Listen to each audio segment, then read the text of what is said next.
Hello, welcome to nest flavours. ഇന്ന് ഞാൻ ഇന്ത്യയിലെ തന്നെ പോപ്പുലറായിട്ടുള്ള ഒരു ഡിസേർട്ടാണ് ഉണ്ടാക്കാൻ പോണത്, ഗുലാബ് ജാമുൻ. നമ്മൾ യൂഷ്വലായിട്ട് ഉണ്ടാക്കാറുള്ള ഇൻസ്റ്റൻറ്റ് മിക്സ് വെച്ചോ ബ്രെഡ് വെച്ചോ അല്ല ഞാനിന്ന് ഗുലാബ് ജാമുൻ ഉണ്ടാക്കുന്നത്. പാൽഖോവ കൊണ്ടാണ് ഞാനിന്ന് ഗുലാബ് ജാമുൻ ഉണ്ടാക്കാൻ പോകുന്നത്. ഗുലാബ് ജാമുൻ്റെ ഒറിജിനൽ റെസിപ്പി എന്ന് പറയുന്നത് പാൽഖോവ കൊണ്ട് ഉണ്ടാക്കുന്നതാണ്. അത് ഉണ്ടാക്കാൻ വേണ്ടുന്ന ഇൻഗ്രീഡിയൻസ് എന്തൊക്കെയാണെന്ന് നോക്കാം. മെയിൻ ഇൻഗ്രീഡിയൻ്റ് എന്ന് പറയുന്നത് പാൽഖോവയാണ്. ഇത് ഞാൻ വീട്ടിലുണ്ടാക്കിയെടുത്തതാണ്. കടയിൽ നമുക്കിത് വാങ്ങിക്കാൻ കിട്ടും. 200 ഗ്രാം പാൽഖോവയാണിത്. 50 ഗ്രാം പനീർ ഞാൻ ഗ്രേറ്റ് ചെയ്തെടുത്തിട്ടുണ്ട്. 400 ഗ്രാം പഞ്ചസാര, മൈദ, 3/4 ടീസ്പൂൺ ബേക്കിംഗ് പൗഡർ വേണം. ബേക്കിംഗ് സോഡ ആണെങ്കിൽ നമുക്ക് ഒരു നുള്ള് ബേക്കിംഗ് സോഡ യൂസ് ചെയ്യാം. 2 ഏലക്ക ഒന്ന് ചതച്ചെടുത്തിട്ടുണ്ട്. 2 ടീസ്പൂൺ റോസ് വാട്ടർ.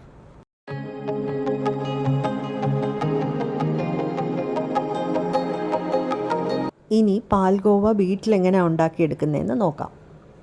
അടുപ്പത്ത് പാൻ വെച്ച് 1 ലിറ്റർ പാൽ ഒഴിച്ചു കൊടുത്ത് നമുക്കത് കുറുക്കിയെടുക്കാം. പാൽ കുറുക്കിയെടുക്കുമ്പോൾ നമ്മൾ ശ്രദ്ധിക്കേണ്ട കാര്യമെന്ന് വെച്ചാൽ അടി പിടിക്കാതെ നമ്മൾ ഇടയ്ക്കിടയ്ക്ക് ഇളക്കി കൊടുക്കണം.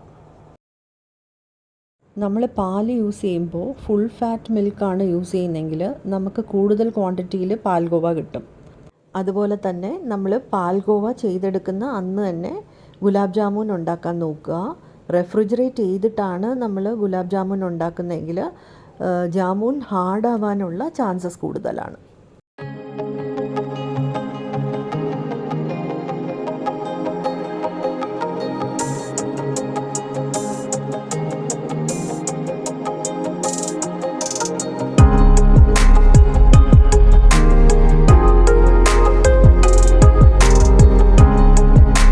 പാൽഖോവ റെഡി ആയിട്ടുണ്ട്. ഇത് നമ്മൾ ഉടനെ തന്നെ വേറൊരു പാത്രത്തിലോട്ട് മാറ്റാം, അല്ലെങ്കിൽ അടിയിൽ പിടിച്ച് അവിടുത്തെ കളർ ചേഞ്ച് ആവും. വെയ് ചെയ്ത് നോക്കി. അപ്പം എനിക്ക് 200 ഗ്രാംസ് പാൽഖോവയാണ് കിട്ടിയിരിക്കുന്നത്. ഞാൻ ഫുൾ ഫാറ്റ് മിൽക്കല്ല യൂസ് ചെയ്തത്. ഇനി ഷുഗർ സിറപ്പ് ഉണ്ടാക്കാം. അതിന് ഒരു പാത്രത്തിൽ ഞാൻ 400 ഗ്രാം പഞ്ചസാര എടുത്തിട്ടുണ്ട്. അതിലോട്ട് 3 കപ്പ് വെള്ളമാണ് ഒഴിച്ചു കൊടുക്കുന്നത്.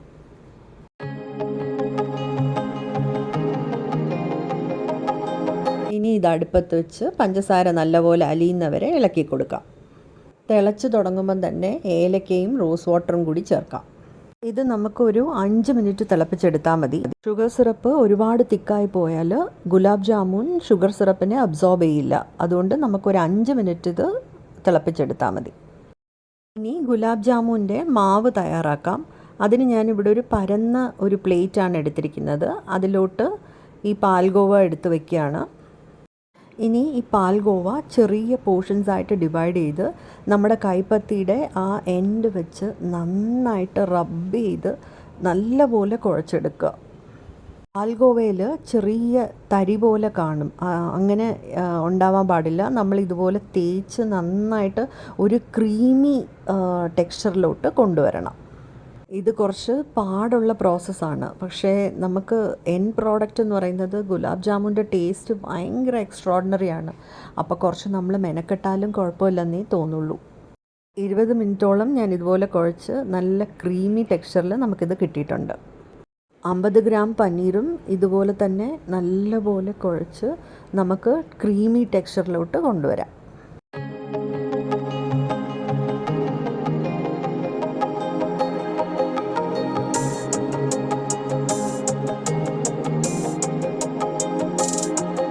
ഖോവയും പനീറും കൂടി മിക്സ് ചെയ്തെടുക്കാം. 3/4 ടീസ്പൂൺ ബേക്കിംഗ് പൗഡറും കൂടി ആഡ് ചെയ്ത് നല്ലപോലെ മിക്സ് ചെയ്തെടുക്കാം.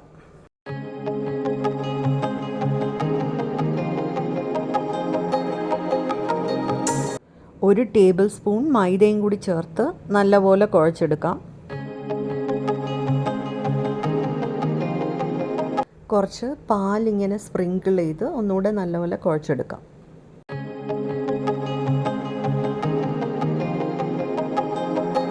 ഒരു ടേബിൾ സ്പൂൺ മൈദയും കൂടി ചേർത്ത് കുഴച്ചെടുക്കുവാണ്.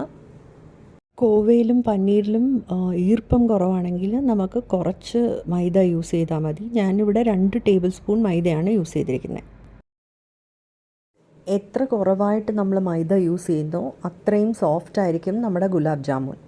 വേറൊരു പാത്രത്തിലോട്ട് മാറ്റി അടച്ച് വയ്ക്കാം. 15 മിനിറ്റ് കഴിഞ്ഞ് തുറന്ന് നമുക്കിത് ബോൾസ് ആക്കി എടുക്കാം. ഡ്രൈ ആയിട്ടുണ്ടെങ്കിൽ നമുക്ക് വേണമെങ്കിൽ കുറച്ച് പാലും കൂടി ഒഴിച്ച് ഒന്നുകൂടെ കുഴച്ചെടുത്തിട്ട് പിന്നെ നമുക്ക് ബോൾസ് ആക്കി എടുക്കാം. കുറച്ച് മാവെടുത്ത് നമ്മുടെ കയ്യിൽ വെച്ച് ആദ്യമേ ചെറുതായിട്ട് ഒന്ന് പ്രഷർ കൊടുത്ത് ഉരുട്ടിയെടുത്താൽ നല്ല സ്മൂത്തായിട്ടുള്ള ക്രാക്കില്ലാത്ത ബോൾസ് നമുക്ക് കിട്ടും.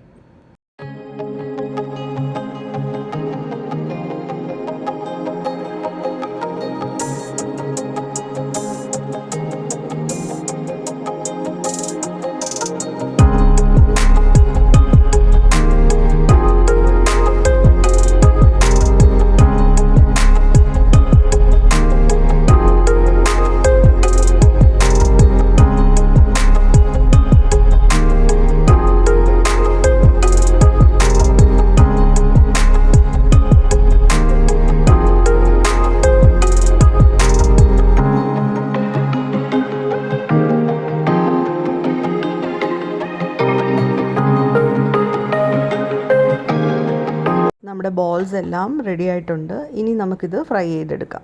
അതിന് മുമ്പ് ഷുഗർ സിറപ്പ് ആറിയിട്ടുണ്ടെങ്കിൽ നമുക്കതൊന്ന് ചൂടാക്കി എടുക്കാം.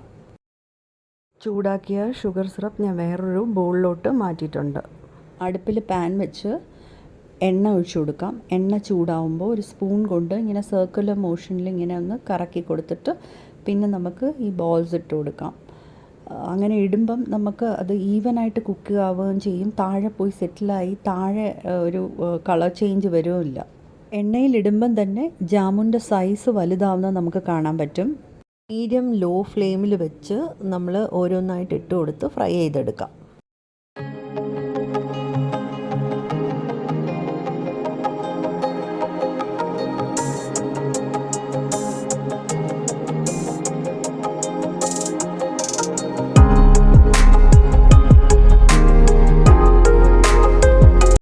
ഇതുപോലെ തന്നെ ബാക്കിയുള്ള ജാമുൻസും നമുക്ക് ഫ്രൈ ചെയ്തെടുക്കാം. ഇതുപോലെ ചെറിയ സ്പൂൺ കൊണ്ട് നമ്മളിങ്ങനെ സർക്കുലർ മോഷനിൽ ഇളക്കി കൊടുക്കുമ്പം ജാമുൻസ് നല്ല രീതിയിൽ ഫ്രൈ ആയി കിട്ടും. അതുമാത്രമല്ല അതിൻ്റെ കളർ ഒരു സൈഡ് ലൈറ്റ് ബ്രൗണും ഒരു സൈഡ് ഡാർക്ക് ബ്രൗണും അങ്ങനെ ആവാതെ ഈവനായിട്ടുള്ള കളറായിട്ട് കിട്ടും നമുക്ക്.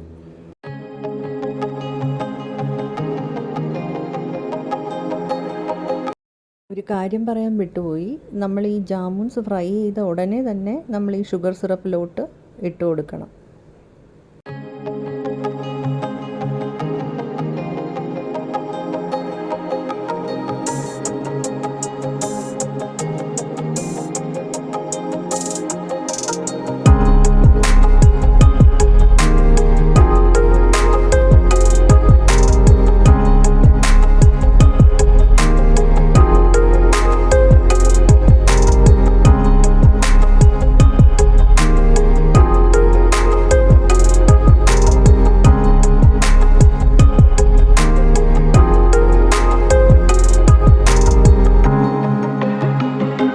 ഫ്രൈ ചെയ്ത ജാമൂൻസൊക്കെ നമ്മൾ ഷുഗർ സിറപ്പിലോട്ട് ഇട്ട് കൊടുത്തിട്ടുണ്ട്. ഇനി നമുക്കിത് 2 മണിക്കൂർ കഴിഞ്ഞ് സെർവ് ചെയ്യാം. 2 മണിക്കൂർ കഴിഞ്ഞു. നമ്മുടെ ഗുലാബ് ജാമുൻ സെർവ് ചെയ്യാൻ റെഡിയാണ്. ഷുഗർ സിറപ്പൊക്കെ അബ്സോർവ് ചെയ്ത് ജാമുൻ ഒന്നുകൂടി സൈസ് വലുതായിട്ടുണ്ട്. ഇനി നമുക്കിത് സെർവ് ചെയ്യാം. ഞാൻ ഇൻസ്റ്റൻറ്റ് മിക്സ് വെച്ചും ബ്രെഡ് കൊണ്ടും ഒക്കെ ഞാൻ ഗുലാബ് ജാമുൻ ചെയ്തിട്ടുണ്ട്. പക്ഷേ പാൽഖോവ കൊണ്ട് ചെയ്യുന്ന ഗുലാബ് ജാമുൻ്റെ ടേസ്റ്റ് മറ്റ് 2 രീതിയിൽ ചെയ്തപ്പോഴും എനിക്ക് കിട്ടിയിട്ടില്ല. നല്ല സോഫ്റ്റ് ആൻഡ് ജ്യൂസി ആയിട്ടുള്ള ഗുലാബ് ജാമുനാണ് നമുക്ക് കിട്ടിയിരിക്കുന്നത്. ഇത് എല്ലാവരും ട്രൈ ചെയ്ത് ഫീഡ്ബാക്ക് അറിയിക്കണം. അതുപോലെ തന്നെ എൻ്റെ ചാനൽ ഇതുവരെ സബ്സ്ക്രൈബ് ചെയ്തിട്ടില്ലെങ്കിൽ സബ്സ്ക്രൈബ് ചെയ്ത് സപ്പോർട്ട് ചെയ്യണേ. Thanks for watching. ബൈ.